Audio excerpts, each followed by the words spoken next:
বুদ্ধিমান ছেলেরা কখনো সুন্দরী মেয়ে বিয়ে করে না। জীবনে ভালো থাকতে চাইলে এই 5টি কথা মেনে চলুন। কথা কম বলবেন, কানে কম শুনবেন, রাগ কম দেখাবেন, মানুষকে আপন কম ভাববেন। যত বোকা মানুষ হবেন তত বেশি সুখে থাকবেন। পৃথিবীর সবচেয়ে বেশি মিথ্যা বলা হয় ধর্মগ্রন্থ ছুঁয়ে, যেটা আদালতে, আর সবচেয়ে বেশি সত্য বলা হয় মদ ছুঁয়ে, যেটা পানশালায়। যে যত্ন করতে জানে সে পায়ের জুতোটাও খুব সাবধানে রাখে, আর যে জানে না সে তার হীরের আংটিটাও কিন্তু হারিয়ে ফেলে। নিজের বোনের জন্য যেমন ছেলে চাও, অন্য কারো বোনের জন্য তুমিও তেমন হয়ে যাও। জীবনের প্রতিটা পা খুব সাবধানে ফেলো, কারণ বহু মানুষ অপেক্ষা করে আছে শুধুমাত্র তোমার একটা ভুল ধরার জন্য। যদি তুমি গরিব হও তাহলে তোমার নিজের আত্মীয়রাও তোমাকে এড়িয়ে যাবে, আর যদি ধনী হও তাহলে তোমার দুঃসম্পর্কের আত্মীয়রাও তোমার খোঁজ নেবে। মানুষ কতক্ষণ তোমাকে ভালো বলবে জানো? যতক্ষণ তুমি তাদের অন্যায়গুলো মুখ বুজে সহ্য করবে। গরু ঘাস খেয়েও দুধ দেয়, আর সাপ দুধ খেয়েও বিষ দেয়। পার্থক্যটা খাবারের নয়, পার্থক্যটা জাত, স্বভাব আর আচরণের। পুরনো হলেও কখনো গাছ কেটো না, ফল দিতে না পারলেও ছায়া দেবে। বাবা মা বৃদ্ধ হলেও কখনো অবহেলা করো না। টাকা পয়সা না দিতে পারলেও 2 হাত ভরে তোমাকে আশীর্বাদ কিন্তু করে দেবে। তোমাকে যে ছেড়ে চলে গেছে তাকে কৃতজ্ঞতা জানাও। ভাড়াটে চলে গেলে মালিকের কিছুই যায় আসে না। মালিক ভাড়া বাড়িয়ে দেয় কিন্তু বাড়ি বিক্রি করে না। বিষ পেটে গেলে জীবন শেষ, আর কানে গেলে সম্পর্ক শেষ। গুছিয়ে যারা মিথ্যা কথা বলতে জানে সমাজে তারাই সবার প্রিয়জন হয়ে থাকে। একটা ক্ষুধার্ত পেট, একটা খালি পকেট এবং একটা ভাঙা হৃদয় তোমাকে যা শিক্ষা দেবে, পৃথিবীর কোনো বই তোমাকে সেই শিক্ষা দিতে পারবে না। বর্তমানে মানুষ সত্যবাদীকে বলে বোকা, আর মিথ্যাবাদীকে বলে বুদ্ধিমান। ছোটবেলায় আমরা পেন্সিল ব্যবহার করতাম, আর এখন কলম ব্যবহার করি, কারণ ছোটবেলার ভুলগুলো সংশোধনযোগ্য, কিন্তু বড়বেলার ভুলগুলো একদমই সংশোধন করা যায় না। হিংসা তারাই করে যাদের নিজেদের কোনো যোগ্যতা নেই। সম্মান হলো আয়নার মতো, তুমি অন্যকে যত বেশি সম্মান দেবে তার থেকে অনেক বেশি সম্মান তুমি তাদের থেকে ফিরে পাবে। 84 লক্ষ প্রাণীর বাস এই পৃথিবীতে।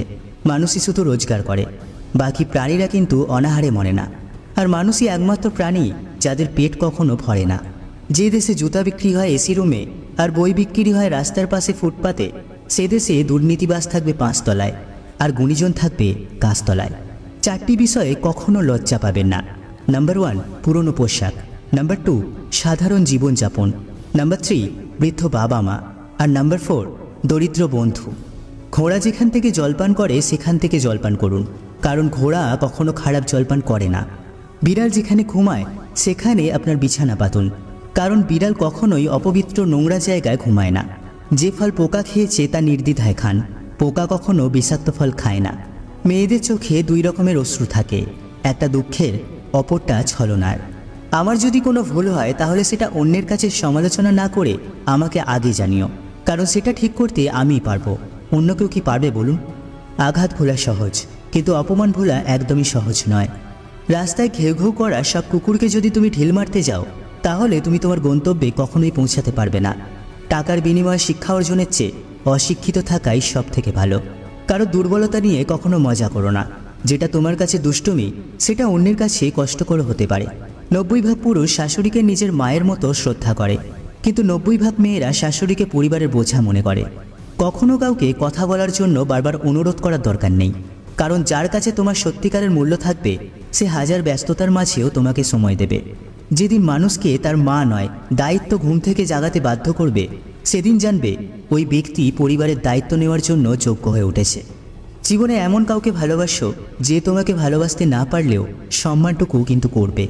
শুধু লঙ্কা খেলেই মানুষের ঝাল লাগে না, উচিত কথা বললেও অনেক মানুষের ঝাল লাগে। নিজের পাল্লায় কখনো অন্যকে মূল্যায়ন করো না। ইঁদুরের বিবেচনায় বাঘের থেকে বিড়াল কিন্তু বেশি ভয়ঙ্কর। যে পরিবারে পুরুষ থাকতেও মহিলা মাতব্বর, ওই পরিবারের সাথে ভুলেও আত্মীয়তা করতে চেও না। প্রথমে নিজের কেরিয়ার করো, তারপর ভালোবাসাকে সময় দাও, কারণ আজকের দিনে মানুষ তার সাথেই থাকতে পছন্দ করে যার একটা উজ্জ্বল ভবিষ্যৎ আছে। বুদ্ধিমান মানুষেরা এই 2টো কাজ কখনোই করে না। নাম্বার 1, যারা অহংকারী তাদের সাথে কথা বলে না। আর নাম্বার 2, যারা তর্ক করে তাদের সাথে কিন্তু একদমই মেশে না। জীবনে কখনো কারোর উপর বেশি নির্ভরশীল হওয়া ঠিক নয়, কারণ অন্ধকারে নিজের ছায়াও একসময় পাশে থাকে না। জীবনে অতি সৎ হতে নেই। মনে রেখো, জঙ্গলে সোজা গাছটিকেই কিন্তু সবার প্রথমে কাটা হয়, ঠিক তেমনই অতি সৎ ব্যক্তিরাই সবার আগেই বিপদে পড়ে। কারো ক্ষতি করার আগে মনে রেখো, তার কান্নার প্রতিটা ফোঁটার হিসাব কিন্তু সৃষ্টিকর্তা তোমার কাছে চাইবে। মন পরিষ্কার রাখুন, কারণ শেষ হিসেবটা অর্থের নয়, কর্মের হবে। ঝাড়ু যখন একসাথে হয়ে বাঁধা থাকে ততক্ষণ তা আবর্জনা পরিষ্কার করে, আবার সেই ঝাড়ু যখন ছিঁড়ে আলাদা হয়ে যায় তখন সে নিজেই আবর্জনায় পরিণত হয়।